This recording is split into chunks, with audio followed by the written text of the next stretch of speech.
All right. In the final 5 minutes of Tuesday's Nuggets-Mavs game, Luka missed 3 shots, had 2 turnovers, and 1 assist down the stretch. Okay. I hate to say it, but I promise his brotherly love. The Mavs were lucky to sneak away that 1-point win. Yeah. Last year, Luka dragged the Mavs to the Western Conference Finals pretty much by himself. This year, the West seems very much so loaded, and Golden State hasn't even gotten going yet. Yeah. Are you worried that your son is not going to be able to keep the pace up without some help this year? All right, listen, Luka's been sensational. Yeah. The Nuggets game, they won and he had a triple-double, and I thought it was one of his worst games of the year. Let it be known that he doesn't have any room to be anything other than sensational. Well, that's correct. And listen, the Mavs have struggled to build the team around him. Obviously, they lost Brunson. They made the choice not to, overpay for Brunson, but that has cost them. The fact that the team has not been the offensive juggernaut that I thought it would have cost them. And Luka's averaging 33, 9, and 9. He's 33, 9, and 9.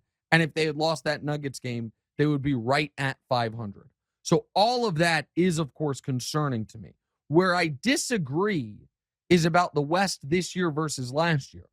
The reason that I can hold out some hope for the Mavs is A, I do think they'll make a move before the deadline to supplement the roster somewhat. But B, right now the 1 seed in the West is the Pelicans.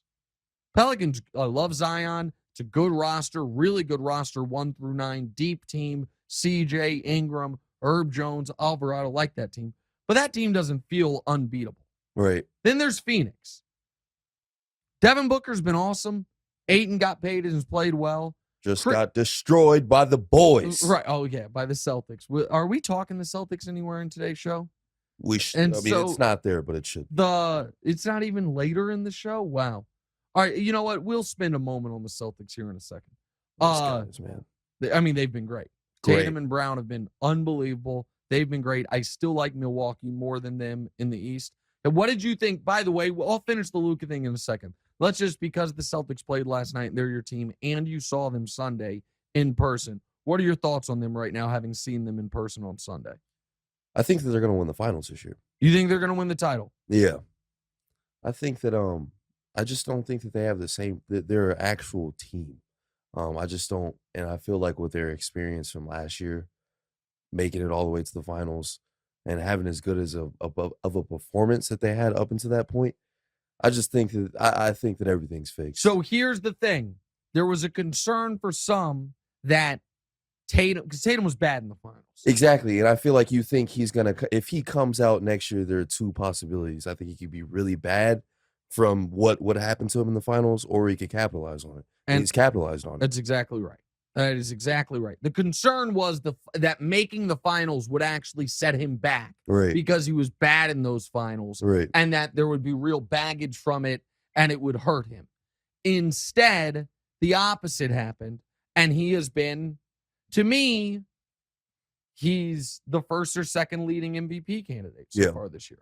He's responded. He's absolutely responded. Him, Giannis, and Booker are the top 3 MVP candidates because they have combined great numbers and team success. Right. The next MVP candidates are guys who have unbelievable numbers, but the teams have underachieved. Luka, Steph, and KD. Right. So to me, it would go Giannis, Tatum, and Booker at the top.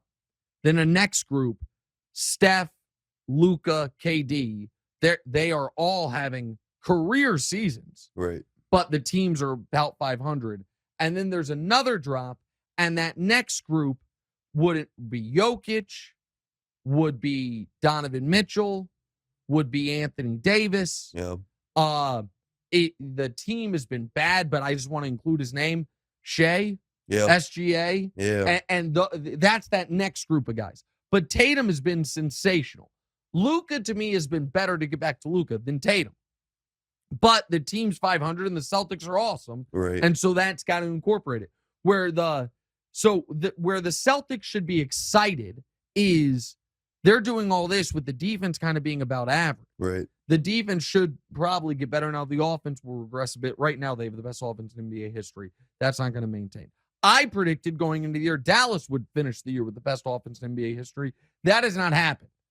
And so, but to get back to what I was saying about the West, you mentioned, because we got on tangent, because I mentioned the Suns lost to the Celtics. Chris Paul is not the same guy anymore. Yeah. So that's concerning if you're Phoenix. Then there's Memphis, which is dealing with a lot of injuries, winning despite that. And then there's Denver. And then after that, it's Sacramento, who's going to, I think, regress. Did you mention Golden State? I'm just going through the standings. We're not there yet. Oh, yeah. I'm literally just going through the standings. Utah, which beat Golden State last night and is 15-12, and credit to them. I think they'll fall off.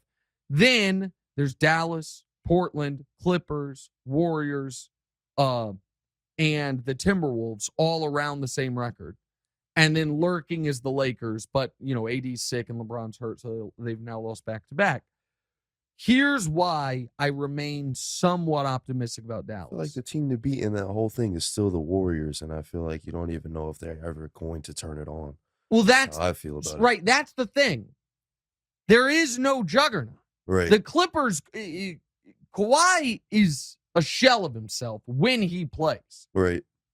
The Lakers are going to have to scratch and claw just to get in the postseason, right? And they're going to need Anthony Davis to stay at this level. If he stays at this level, if they make the trade I've been proposing, which is not a Russ trade anymore, it's Patrick Beverley and Kendrick Nunn for a shooter with a draft pick attached. Bojan Bogdanovic is the one I've said on TV for the last week. He's on Detroit. Detroit's not going anywhere. That's an interesting one. But if you're Dallas, the one thing you feel like is, man, if we're in a playoff series against New Orleans, yeah, New Orleans has the better team. But it's not just that we have the best player in the series. We have the best player in the series by a wide margin. Like, you play the Warriors, I think you have the best player in the series, but it's very close. Luke and Steph's very close, right? But you play Memphis, Ja's awesome. I think Luka's a lot better than it. And so the West to me is in a weird spot this year where it's really wide open. Hey, thanks for watching. Hit the subscribe button to get more from the show, and make sure to click the bell to get notified every time new content drops. Check out full episodes of What's Right wherever you get your podcasts, or just click the link in the description below.